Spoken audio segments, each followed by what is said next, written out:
So this is me. Right.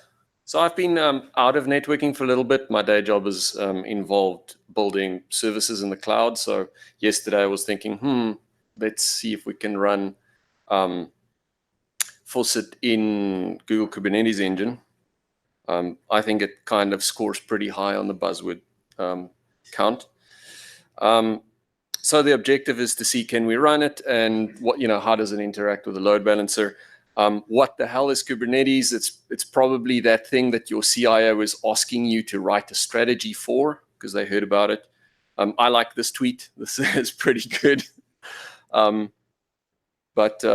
Yeah, I guess you can describe it in many ways. Maybe it's like rc.local for clusters or something. Anyway, so I set out to write some YAML manifests for Kubernetes. There's a few interesting things here. So a typical pattern is send your logs to standard out and have the container orchestration platform take care of that. And we'll see that in a second. So you can see here, environment variables being set to tell Faucet to output things to standard out. How do we get Faucet? Well, we just specify the container name there and it'll pull it off the internet for us. I have told it I want only one instance of it, and we can see what happens if we tell it to run more. And we kind of need this thing over here to tell the load balancer that we want to send traffic to something that has this label. So that's more or less the magic. Only one other thing is you have to tell it that it needs to expose OpenFlow. And we need a way to get configuration into the container. So in this case, I'm using functionality within Kubernetes that takes something called a config map, which is like this abstract thing for creating configurations, and then suck something out of that config map, like key value, and then dump that into a YAML file. So this is sort of the largest part of the configuration. What I just mentioned, this is the config map, and this is YAML magic to say, I want to include another document as a value within YAML. So this is just cut and paste out of the sort of getting started guide documentation. And then you need a service. So a service is a way of exposing ports on your containers. And in this particular case, the kind or the type of services load balancer that's kind of important. Usually you might get something like a node port that's not going to expose your service to the internet. So we create these 3 YAML files. Then we go and do some things to set up a Google Kubernetes. And I guess this is not very interesting, except if you maybe want to try this. I wanted to show it that it's not too bad. It's the kind of thing that you can probably bash out in 20 minutes if you're motivated. Unfortunately, not everything. I can figure out how to do everything on the CLI. You do actually have to go into a web interface and say, I would like to enable the API that lets me do things on the CLI. And you also have to put in your credit card number. Otherwise, you cannot start containers. So I did that. This is the sort of more interesting part of the setup. In this particular case, I'm setting up, telling Google Kubernetes Engine to create a single node cluster for me. And when it's done, it says, oh, there it is, it's running.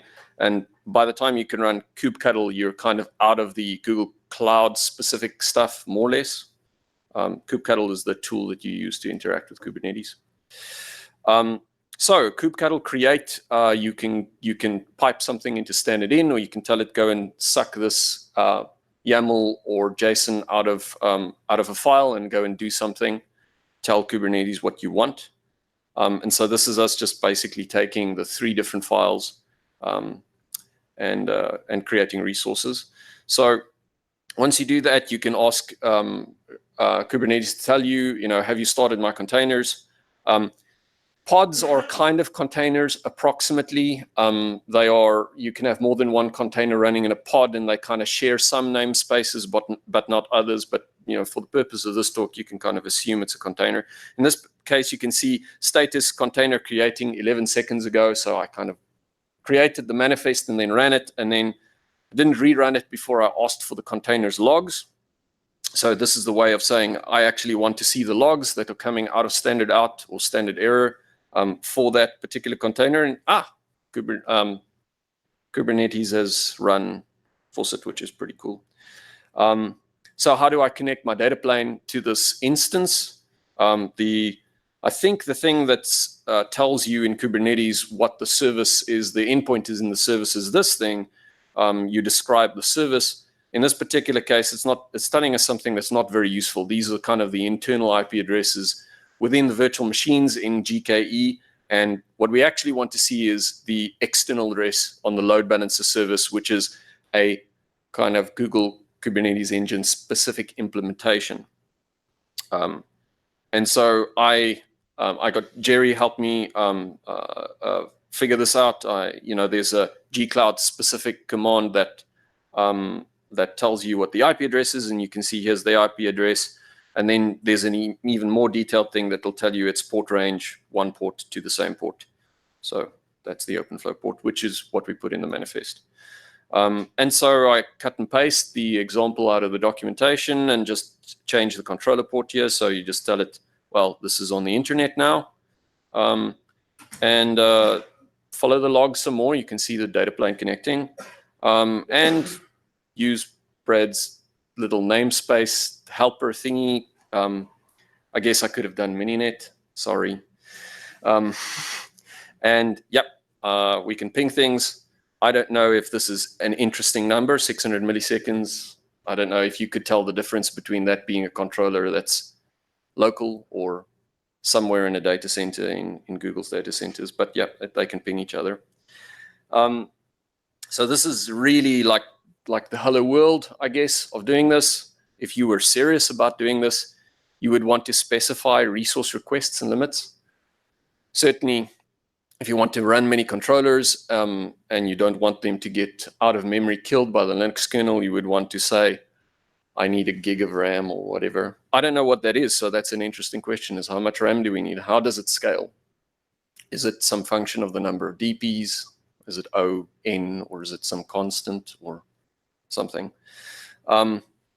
Readiness and liveness tests is a way of allowing Kubernetes to know when there's something wrong with your service so that it can restart it, or to know when your service is ready for the load balancer to begin sending traffic to it. So how do we do that? I don't know. I know that Kubernetes has some built-in stuff to be able to either check to see if a TCP port, a socket opens, or HTTP request, and clearly that's not going to work for OpenFlow.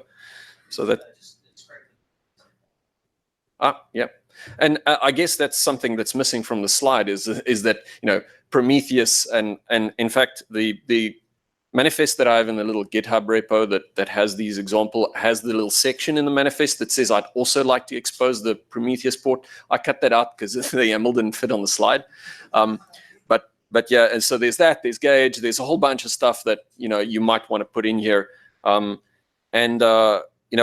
if you run more than one of these? And Josh and I had a discussion about this yesterday. Is a typical deployment scenario for these kind of things is it's web servers, and when you change a configuration, you kill the service and you restart it. If you have multiple controllers with the same configuration, and your model for changing the configuration is that you're going to restart the service, you might end up in a situation with a default way that deployments work is that you have this sort of rolling upgrade. You have some on the old version and some on the new version, and then you have data planes that expect the same configuration but are speaking to controllers with different configurations. So it might take some thinking about what an appropriate deployment model of this. And one of them might be that you don't do that. You actually have some sidecar that sits in the pod along with Faucet, and actually its job would be to replace the configuration and tell, or GNMI agent that runs in the cloud, something like that. So I guess there's a lot of important things that are missing here, but I thought it was an interesting experiment. So you can do this, should you? I think that's an interesting discussion. But I guess for me, the most interesting thing is that OpenFlow just worked through the Google load balancer. That wasn't an issue. I thought it might be, but turned out not to be. So it's fairly simple. There's the presentation and the manifests are available on this Git repository, and the controller is still running. So if anyone wants to poke at it right now, I mean, we can poke at it here live, or you can meet me, and I'll leave it running. And then when my credit card gets tired tonight, then I will shut it down. Any questions? Nothing. Is anyone using Kubernetes? No. Wow. Ah, cool.